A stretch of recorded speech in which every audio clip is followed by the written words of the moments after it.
Hi there and welcome along to another episode of A Serve of Leadership. My name is Ian Crawford. I'm a professional speaker, coach and trainer specialising in the area of leadership and influence.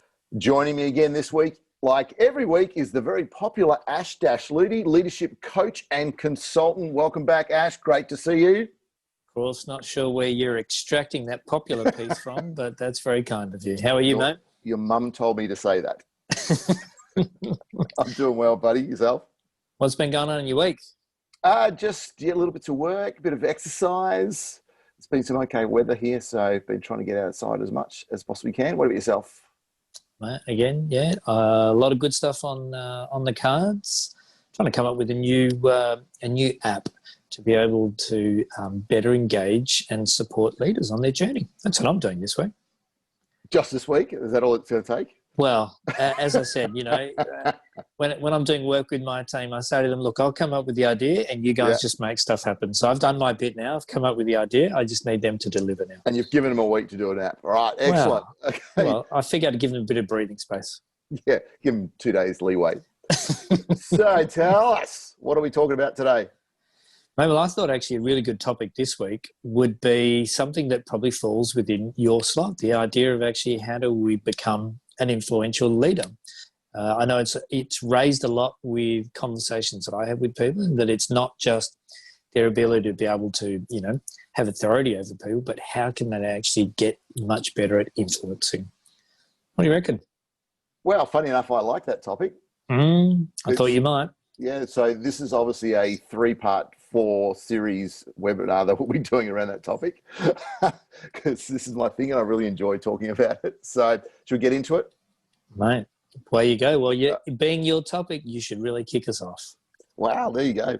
So the first one is to be, for leaders, is to be mindful of how you leave people's feelings about them. So what I mean by that is a lot of leaders are rushing around day in, day out, and they're brushing past people to get to meetings and tasks and things like that. One of the things we have to be very, very careful of is, well, what opinion are our members, our team members, having of us as we rush? And a lot of the leadership books call that the leadership shadow. So when you leave the room, what is the perception of you as a leader? Now, that doesn't necessarily mean, they adore you and love you and all that stuff, but, levels of respect and trust and those things that leaders need to have in place to ensure that they're effective and efficient in building their team is a really important one. And I'm sure people are thinking that, well, that's pretty straightforward, but a lot of leaders get so caught up in the delivery of tasks and activities and KPIs that they really forget about building those situations where people have those positive opinions of the leader rather than just someone who can get stuff done. And the leader is fully responsible for that occurring. And I see it regularly, and I'm guessing you probably do as well, where leaders are rushing down corridors. And because they're thinking about the next meeting, they're not trying to be mean. They're not trying to be disregarding of their people, because they're thinking so deeply about the next meeting or where they have to be. People go, hey, hi, leader, and they totally ignore them. Now, those really small things add up, and they really add an impact on how people perceive them. And in this day and age, and people that are coming into the workplace now, those little interactions are going to become more and more important. So those leaders have to start being very, very aware of them. And that's let's say turn that into a bit of a practical sense. What would you normally suggest to people that you're working with and how they could actually do that? Well, firstly, that awareness thing is that they are constantly on display, leaders, and the higher you're up, the more constant you're on display. And just ensure that if you are walking around other people, that you say good morning and how you doing and respond to their good mornings and things like that. Instead of having, really small things, like instead of having lunch in your office, go and have it in the lunchroom with them, with groups of people, because not only will that impact the people that you're sitting with, but also the people around you that are seeing them. It's about having conversations with people more than just, hey, did you hit the KPI today? Did you do this task? Why haven't you done this task? It's more about how's the family, how's the friends.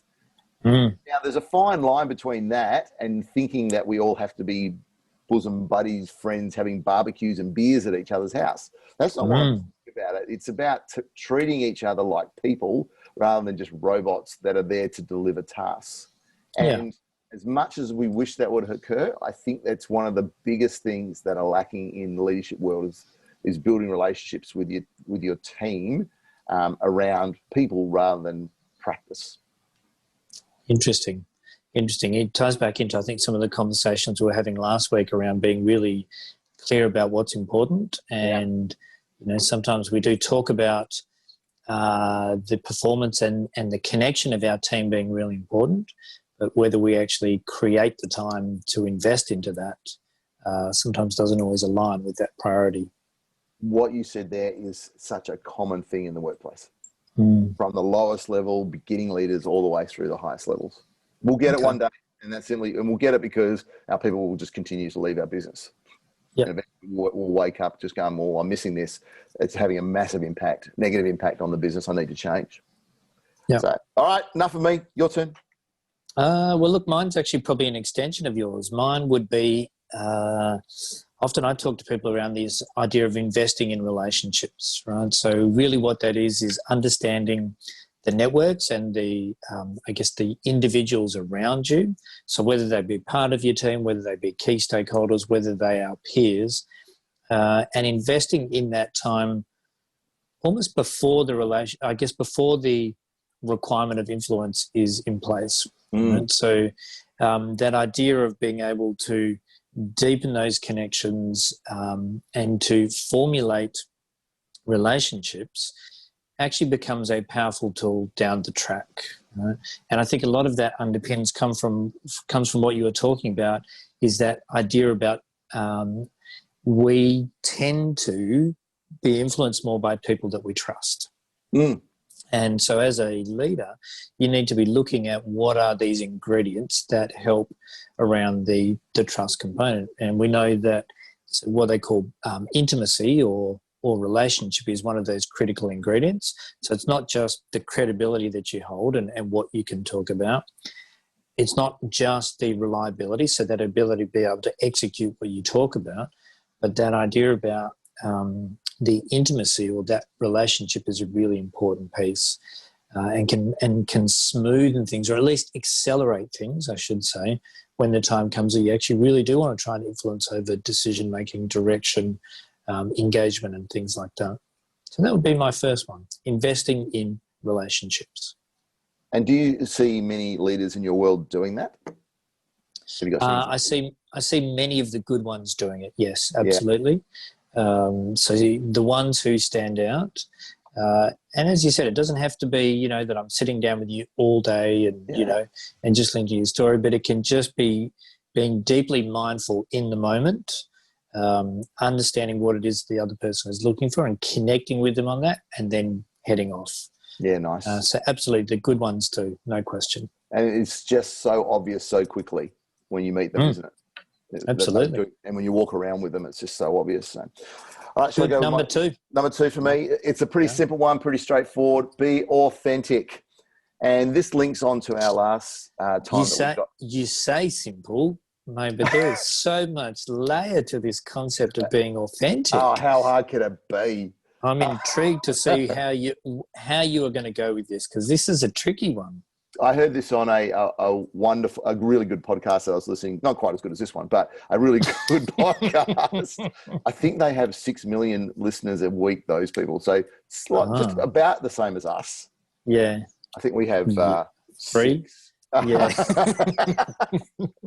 We do it because we're authentic. Is that, based on what you just said then, is it's simple, but it's not easy. So being authentic is being yourself. And what I tend to find with the leaders that I work with, some of them, especially at the beginning of their career, they try to be all things to everyone, or they try to be the leader that they think everyone wants them to be, rather than just being, hey, this is the leader I want to be, and I'm going to build my team around that. Yeah. And it comes back to what we were discussing before about having that real clarity and actually sitting down and spending some time thinking about, what sort of leader do I want to be that serves my people, that drives the business, but more importantly, aligns with the values that I have?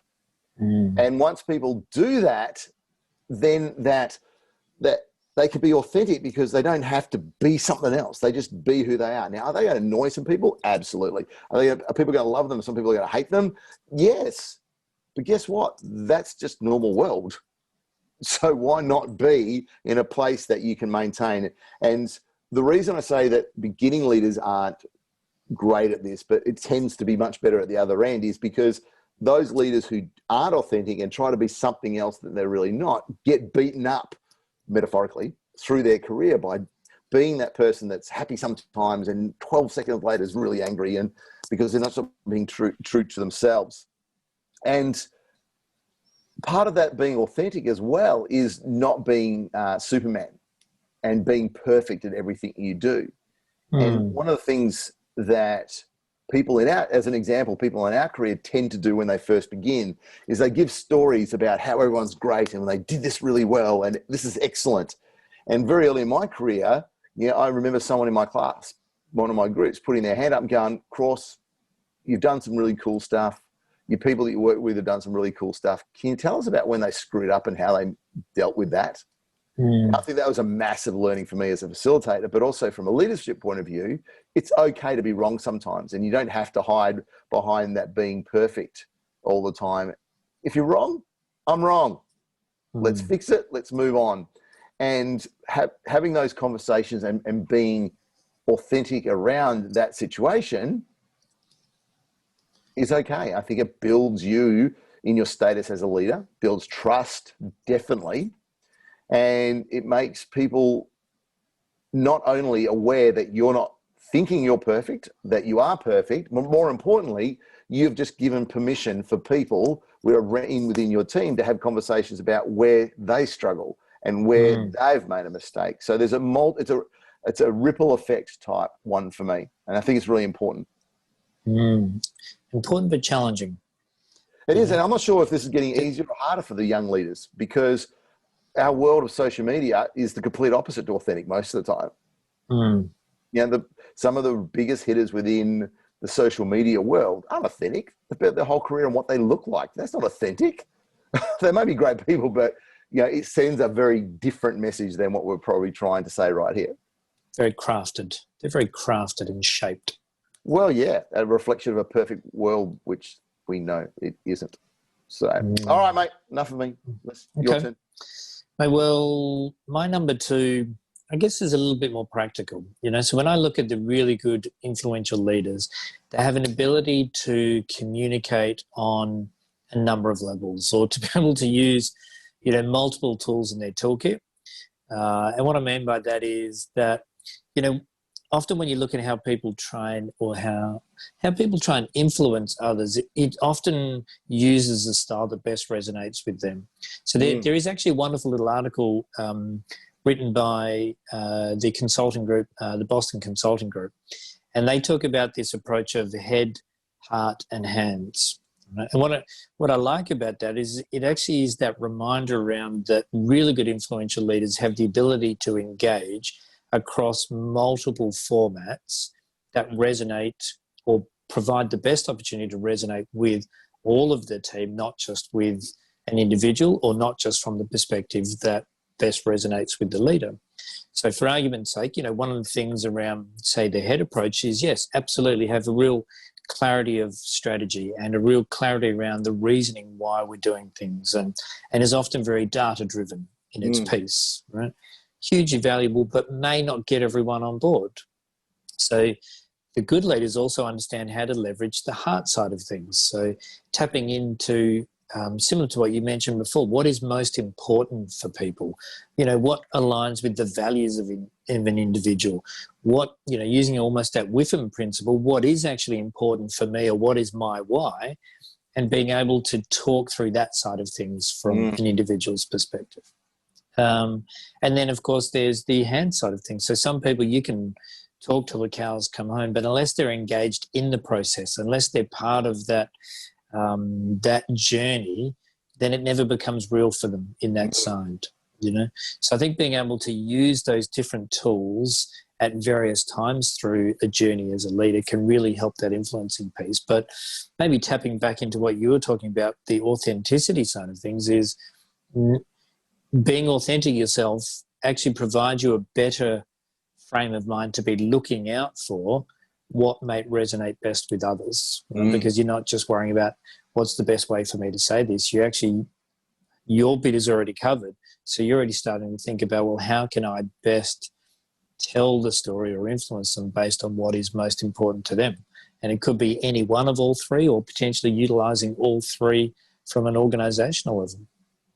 And if you're really clear on that authentic, the messaging and using the 3 points that you highlighted just comes.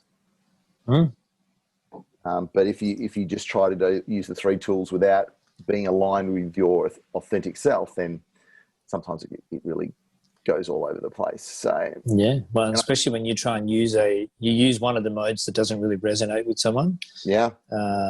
The number of times that I've seen, data just kind of dumped onto people and going, this is why it's really important. Here's how it makes sense. And people go, yeah, I don't get it. Dots and dashes. Yeah. Yeah, this is an incredibly important part. This is an incredible foundational part of any leadership, but also in regards to being an influential leader, is about possessing high levels of self-control. Great leaders are emotionally intelligent and they're calm under pressure. No ifs or buts. And those sort of leaders that are calm under pressure, they don't see any point in overreacting or allowing their emotions to actually dictate their words and their actions. And so they're very poised under pressure. And once again, sounds really easy, doesn't it? But incredibly difficult, because it takes time for you to get there. This is a learnt skill in my mind. And as you get better as a leader, and trust me, as a leadership around this type of stuff, you're going to screw up at some stage, and you're going to screw up big. We're just trying to reduce the number of times and how big, because it's a learnt behavior. So the fundamental part of having self-control is self-awareness about your triggers in regards to what makes you angry or sad or happy or annoyed or frustrated, and being able to manage those triggers.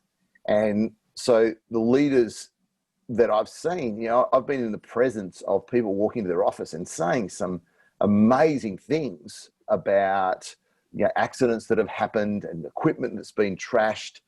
And these leaders don't underestimate the importance of responding, but they're very, very thoughtful around how they respond, because, blowing up and throwing papers off your desk doesn't send the right message. And it also goes back to all that authentic self type stuff. And, we've mentioned this on previous podcasts, and we've talked about, one of my favorite sayings. It's the only the quote that I've got on my wall in front of me here is, the person in the room with the greatest behavioral flexibility controls the room. And that's what I mean, is the leader needs to be the one in control, the Zen master, when things around them are happening. So that would be my final tip. And what's a way that you help people develop that skill?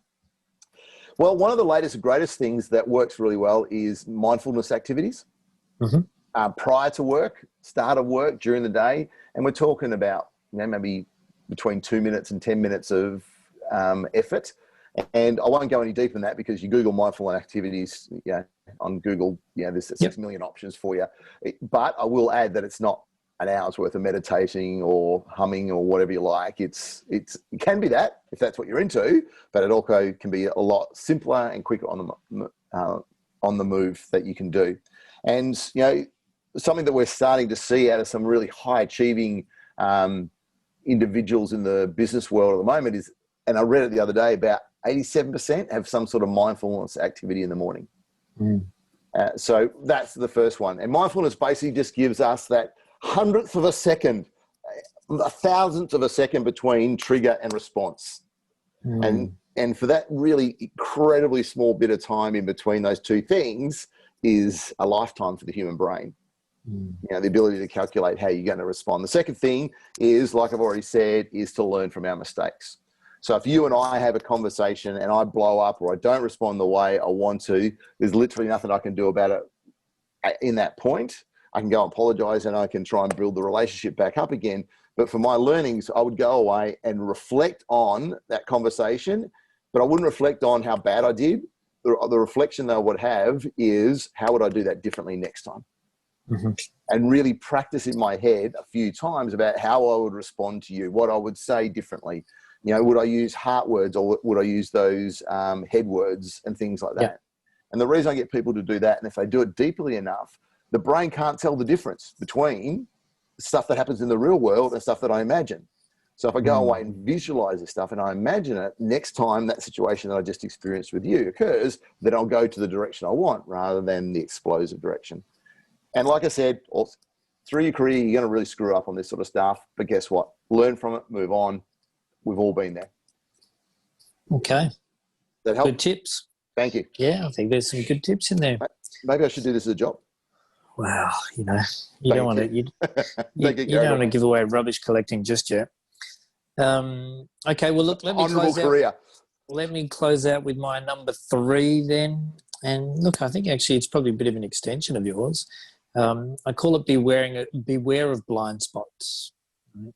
And so with beware of blind spots is that it's actually understanding that not only ourselves, but those around us are going to have particular biases that we are contending with.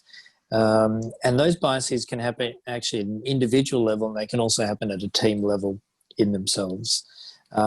So, you know, one of the examples is that, you know, often if people do struggle, or if a lot of people don't like change necessarily, and I guess the impact that change can have, and inherently some of those biases will start to come out in their conversation behaviours and the approaches of things.